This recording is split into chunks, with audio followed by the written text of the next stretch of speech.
So, the Oyster Po'Boy. We try to work with a little bit of Southern-inspired American fare here at Local 360. So, a po' boy, you can deep fry this, you can pan fry this. I think what's really important is your dredge for the oysters just needs to be full of flavor. You can go ahead and make a dredge just with flour and seasonings. You can do it with cornmeal, which I've done.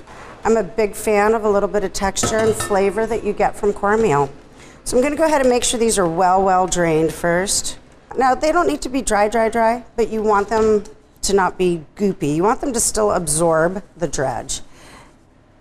And, you know, this is, again, a seasoned flour. We've got cayenne pepper in there. We've got some cumin and coriander.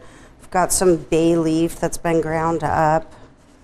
And some chili powder, smoked paprika. This is lightly dredged. We're going to go ahead and put them in a hot oil pan. It's enough oil to cover them about halfway, and then we'll flip them. All right, so just kind of hold your pan away from you. You don't ever want to splash it towards you. I'm going to go ahead and just do these up, give them enough room to cook. That's really important. You don't want to crowd your fried anything. And then we're just going to wait till they're golden brown and then flip them. In the meantime, I'm going to go ahead and get my bread ready.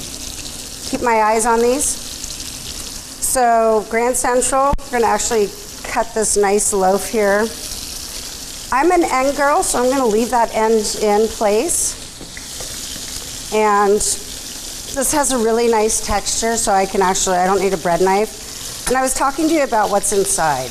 And you see all that nice little pockets? Those are going to hold all the sauce that we're going to put in our sandwich. And to me, a good sandwich should be saucy. I feel that the slaw goes on the bottom layer. And we went ahead and got this going about 20 minutes ago. And you can see it's already cooked down. And this is what I like. I want there still to be some texture to my slaw, but I'm also looking for something that's going to be easy to eat. It's not going to fight with you.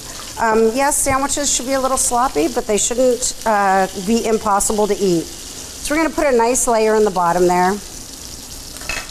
And I'm going to go ahead and flip my oysters because I can see that they're nice and golden brown on the edges. And that's what I'm looking for, is that edge. So you can see that's the color we're looking for. And you don't want to overcook these too much. We're not looking to turn these into a well-done product. We're actually just getting that crunch on the outside. And then we're going to have that nice, sweet, briny, moist pocket of love on the inside. I mentioned how important sauce is on a sandwich. I'm going to go ahead and just load this sandwich up. This is our remoulade, capers and tarragon, and really should just ooze out. I'm a big fan of that.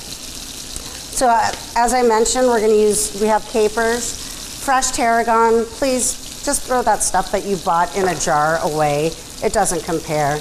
A fresh tarragon has this beautiful anisey, fragrant quality, and I really believe an underutilized herb. To me, there should be a nice ratio of oyster to bread. All right, so that was our Oyster Po'Boy. Really simple, easy to make, great flavors, and I hope you'll come in soon and enjoy it at Local 360.